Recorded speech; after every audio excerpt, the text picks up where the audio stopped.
Robert Richard Bob Chappuis. CHAP-ee-əs. February 24, 1923 – June 14, 2012. Was an American football player who played halfback and quarterback for the University of Michigan Wolverines in 1942, 1946, and 1947. His college years were interrupted by service in the U.S. Army Air Forces during World War II. Chappuis flew 21 missions as a radio operator and aerial gunner on B-25 bombers in the European theater. His aircraft was shot down in February 1945 in the Lombardy region of northern Italy.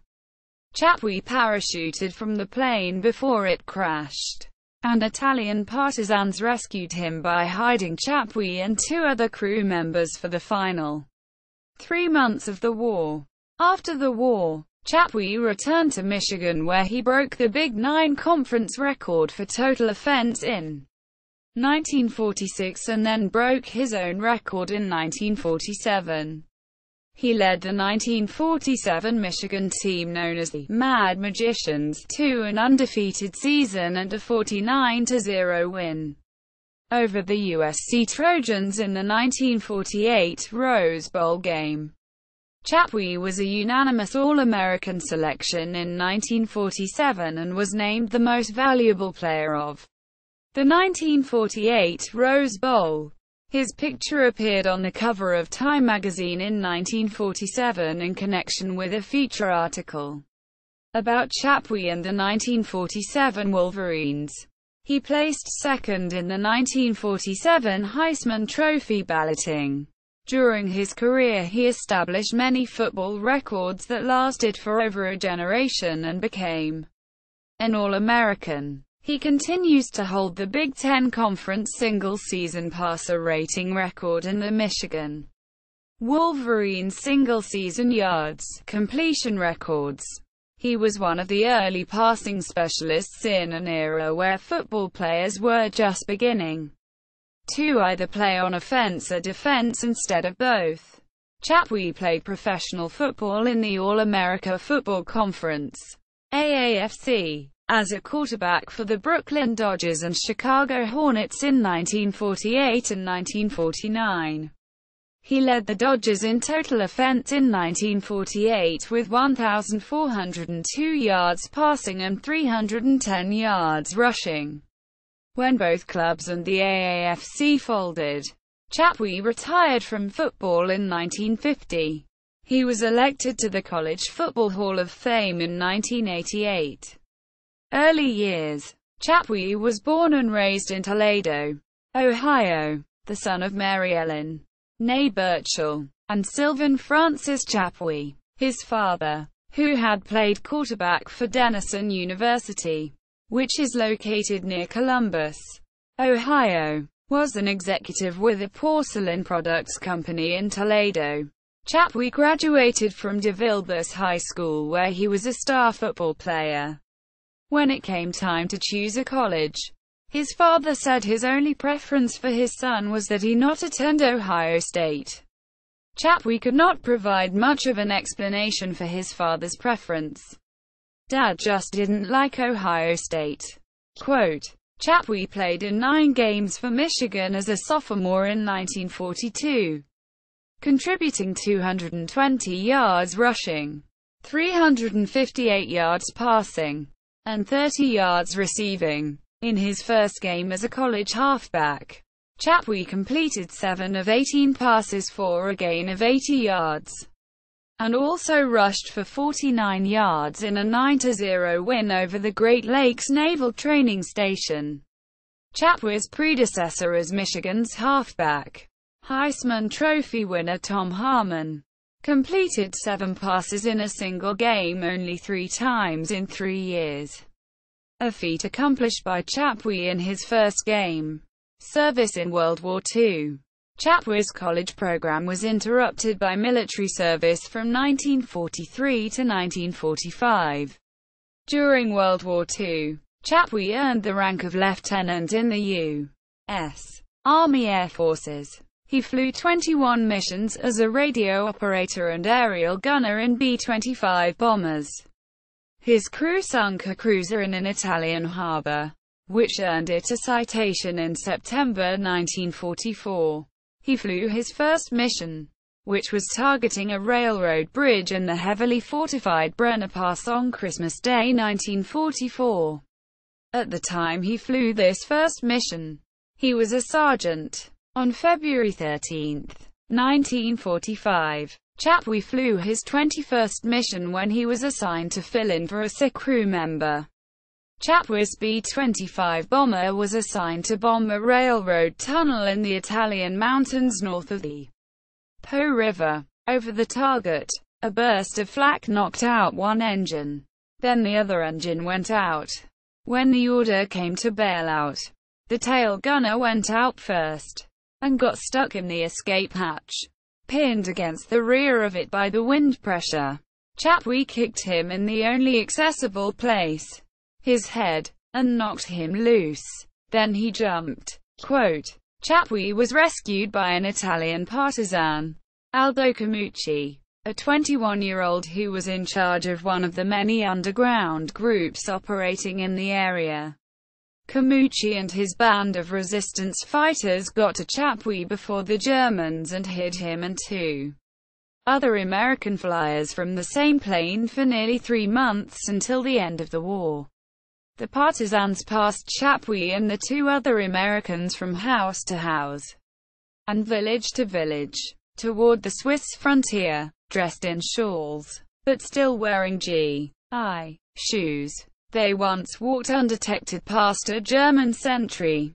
Chappuis and his crewmates finally reached a home in the small town of Assola, Italy, in the province of Mantova, Lombardy, about 80 miles, 130 kilometers, from Milan. The German headquarters was 2 houses away, and the drill grounds were across the street. Accordingly, Chappuis and the other Americans could not walk near a window or talk above a whisper. They passed the time playing cards with each other and with a Ugolini family with whom they stayed, and reading a well-worn copy of Uncle Tom's Cabin. The Americans were nearly captured one evening when the fascist fiancé of one of the Ugolini daughters entered the house unannounced and found the Americans playing cards.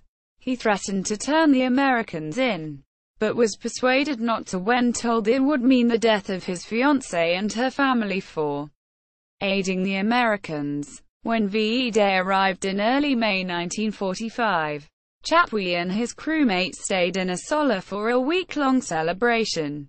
On the night the war ended, residents of Assola removed the seats from the town's theatre for a victory ball. While 2 orchestras played on stage, the liberated townspeople toasted the Americans, and Chappuis danced with the Ugolini's daughters. When Chappuis returned to the United States, he stayed in touch with the Ugolinis and sent them weekly food packages. Chappuis also stayed in touch with Camucci, the resistance leader who rescued him. In 1974, Chappuis returned to Italy to meet with Camucci for the first time in 20 years.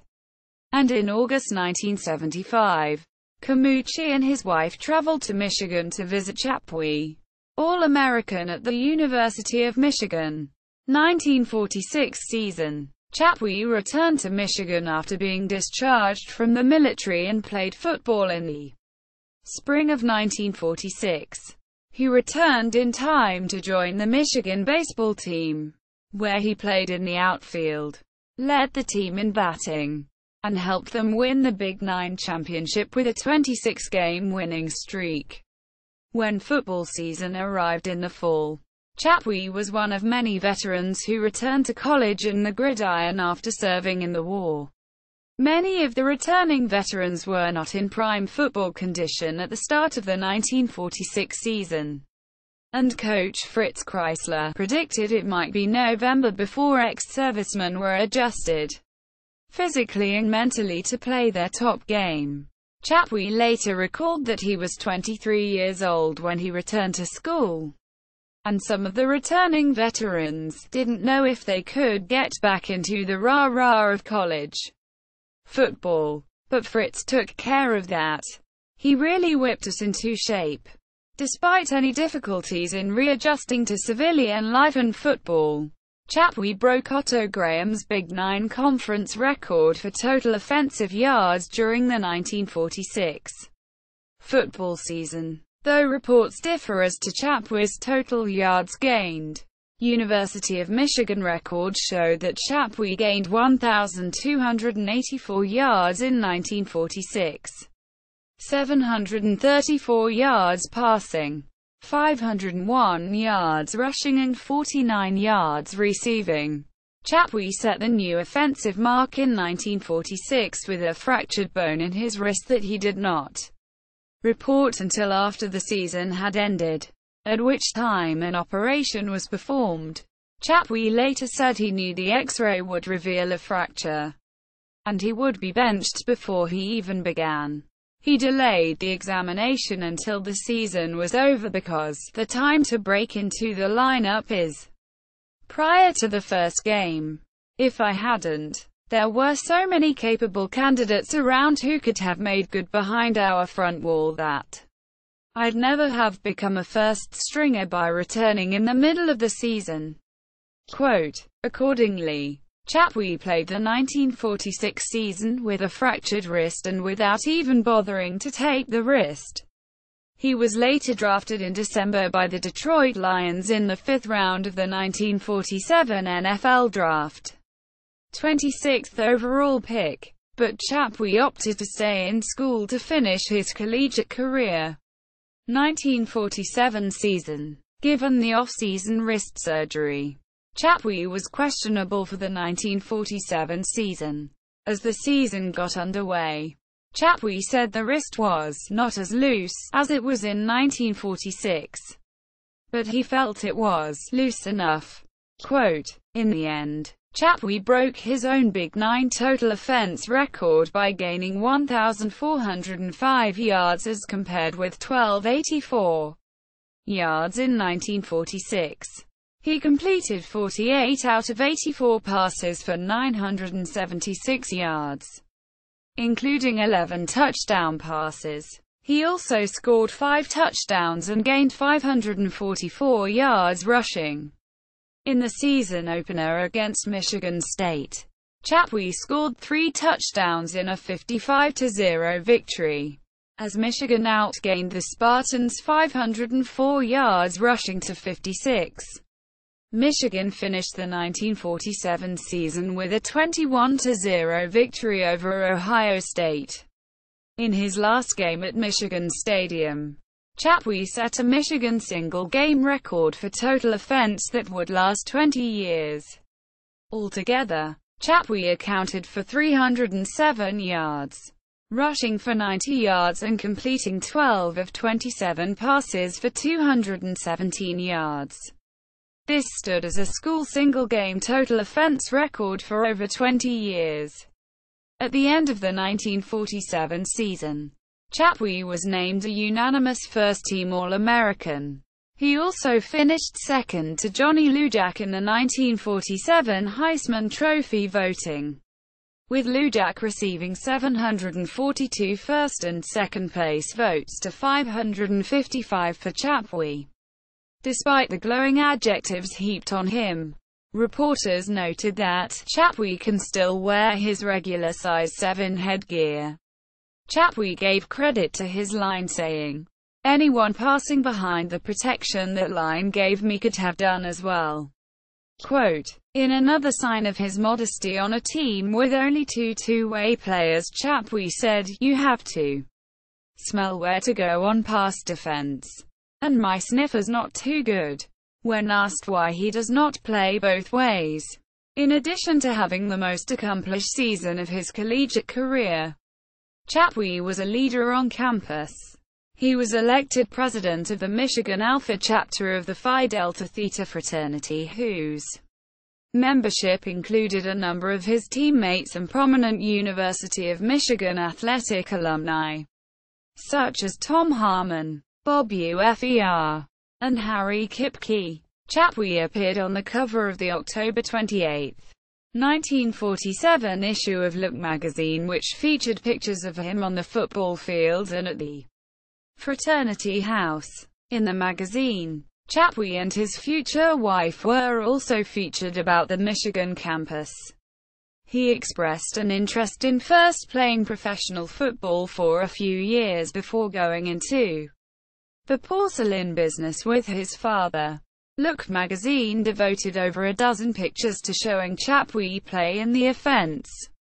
In the 1940s, the offense was perceived as gimmicky and magical, and the magazine described how the offense used various fakes and delays to gain the advantage in timing by concealing the point of attack and the attacker. The contemporary football lingo described the basic attack as a fullback spinner cycle with the backs deployed loosely. Quote, it described an alternate formation as a single wing formation with direct snap from center to left halfback. Chappuis' position. The article also describes team maneuvers, lateral passes and end-around plays as part of the offense.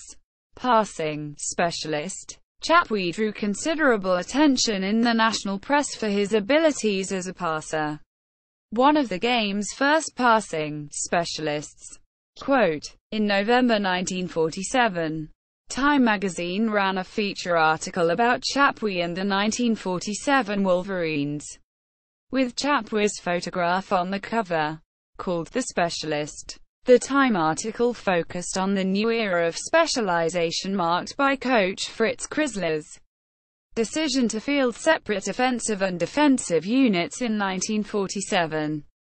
The article focused on Chappuis as Michigan's prize specialist, who was described as Crisler's triggerman. Quote, his job is to throw forward passes, and there is no one in 1947 collegiate football who does it better. In Michigan's first 5 games, specialist Chappuis was on the field less than one-third of the time. But of the 27 passes he threw, 19 were complete, 5 of them for touchdowns. When Chappuis fades back to pass, he is a slow-motion study in coolness and concentration. Quote, Chrysler said Chappuis was the finest passer I have ever handled and probably one of the best I've ever seen. He plays as though he had ice water in his veins. Chrysler felt that great passes are born, and the difference between a great and a merely good passer is in the eyes. Time noted that Chappuis had great field vision for his downfield receivers and for oncoming defenders. Like a good baseball catcher, he throws the ball off his right ear.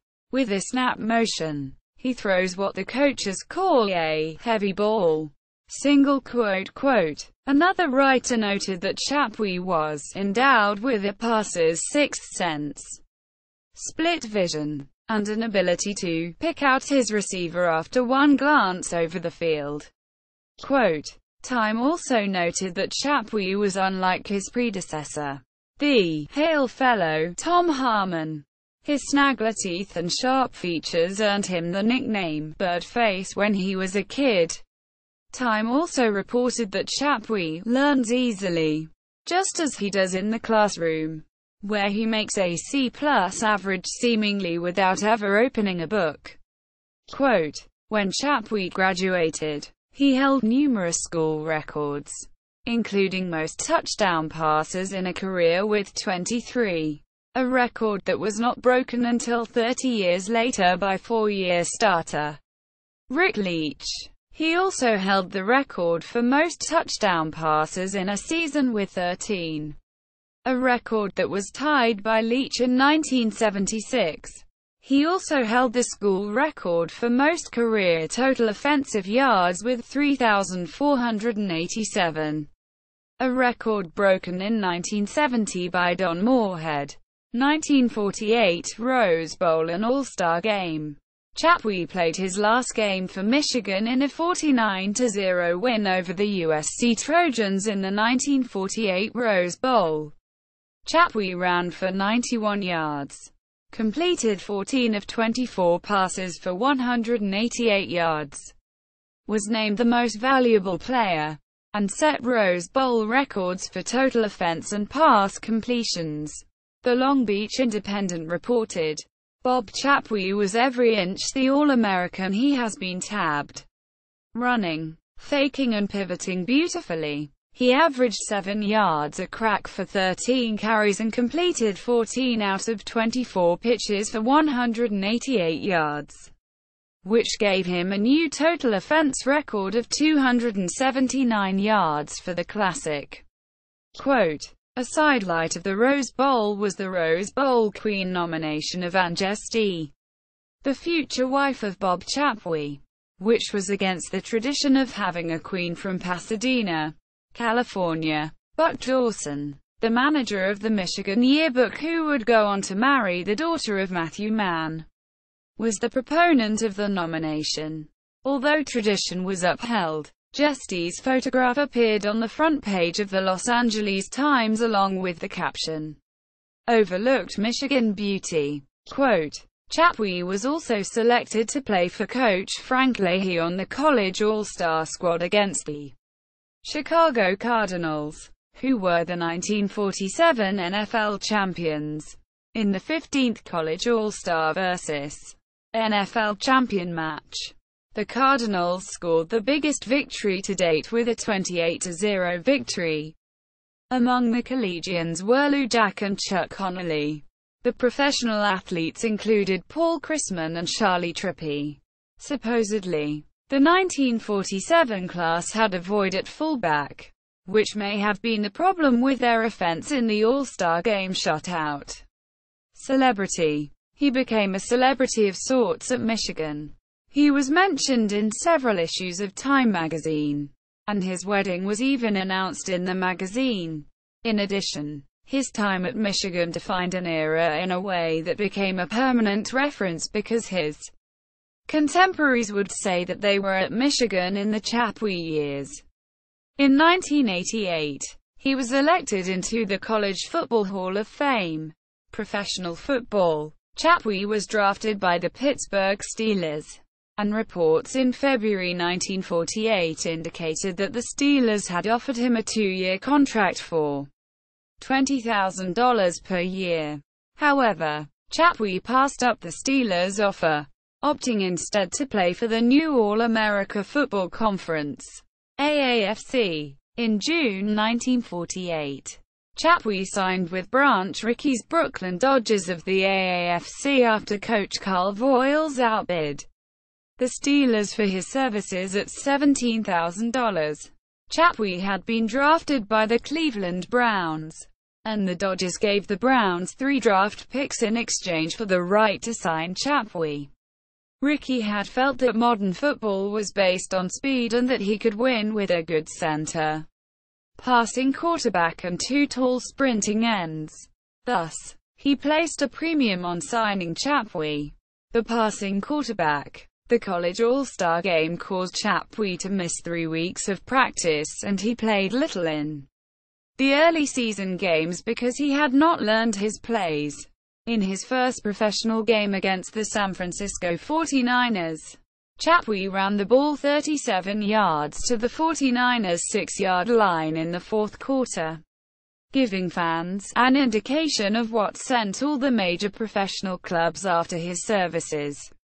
Chappuis played in 13 games for the Dodgers in 1948 and shared the quarterbacking responsibilities with Bob Hohenschemeier, who played in all 14 games.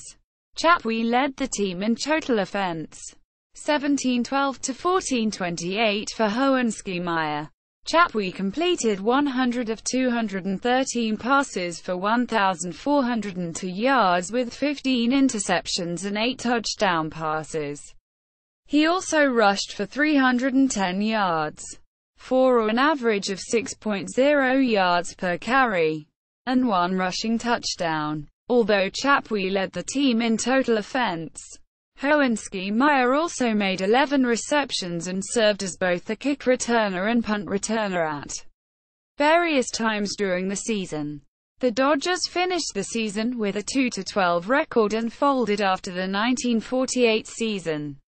In 1949, Chappuis played for the Chicago Hornets, also of the AAFC, but saw only limited playing time as a backup to Hohenski Meyer and Johnny Clement on a team that went 4-10. When the AAFC went out of existence after the 1949 season, Chappuis retired from football. In announcing his retirement in June 1950, Chappuis said he was through with professional football and that his ambition then was to enjoy more leisurely lifestyle and to be able to visit Ann Arbor for those fall football games.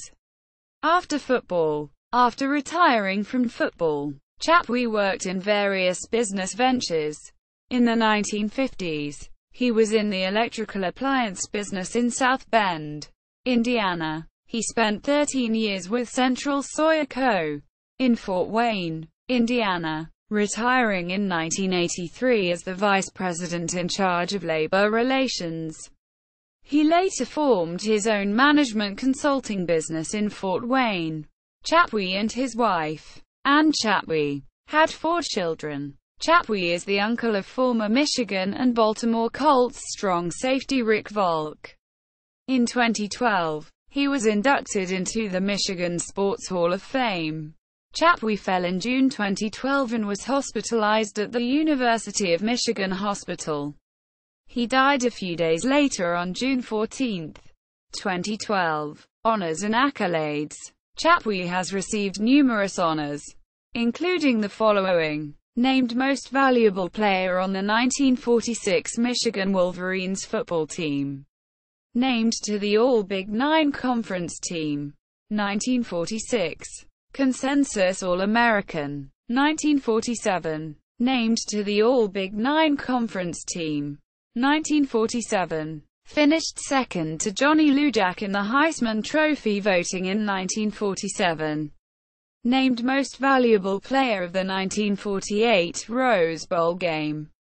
Inducted into the University of Michigan Hall of Honor in 1984. And inducted into the College Football Hall of Fame in 1988. Inducted into the Rose Bowl Hall of Fame in 1992. In 2005, Chappuis was selected as one of the 100 greatest Michigan football players of all time by the Motown Sports Revival, ranking 28th on the all-time team. See also: List of Michigan Wolverines football All-Americans, University of Michigan Athletic Hall of Honor. Notes: Bentley Library Profile of Chappuis. Bob Chappuis at the College Football Hall of Fame. November 1947 Time magazine article on Chappuis.